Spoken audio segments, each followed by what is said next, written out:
नमस्कार, मी माधुरी चॅनलवर तुमचे सर्वांचे खूप खूप स्वागत। बघा मित्रांनो, मी तुम्हाला एक सुंदर गोष्ट सांगणार आहे। तुम्ही लक्ष देऊन ऐका, शेवटपर्यंत ऐका। खूप रंजक गोष्ट आहे, तुम्ही सर्वांनी लक्ष देऊन ऐका। राजाच्या दरबारात एक माणूस नोकरी मागायला आला। त्याला विचारलं गेलं, तुझं कौशल्य काय आहे? तो म्हणाला, महाराज, माणूस असो वा प्राणी, त्याच्या चेहऱ्याकडे पाहून मी त्याच्याबद्दल सगळं सांगू शकतो। राजा खुश झाला आणि त्याला आपल्या घोड्याच्या तबेल्याचा प्रमुख बनवलं।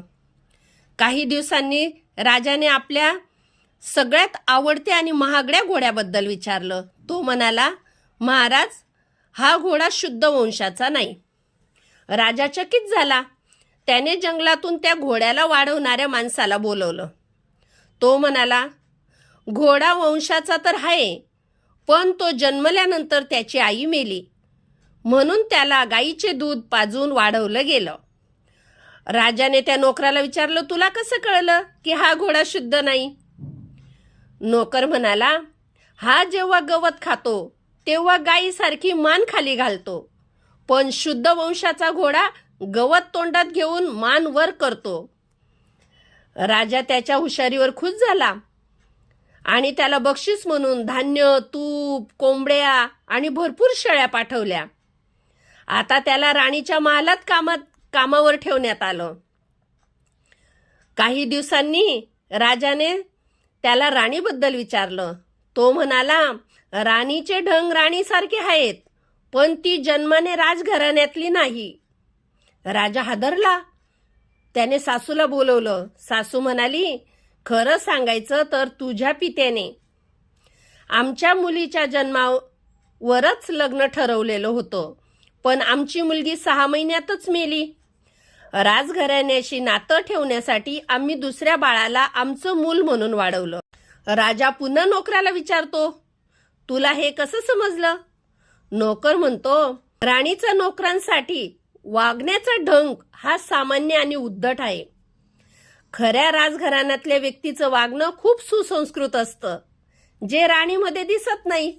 राजा पुन्हा खुश झाला आणि पुन्हा त्याला भरपूर बक्षीस दिलं, शेळ्या, मेंढ्या, धान्य इत्यादी, आणि त्याला आता दरबारात नेमलं। काही काळानंतर राजाने त्याला बोलावून विचारलं, माझ्याबद्दल सांग, मी कसा आहे?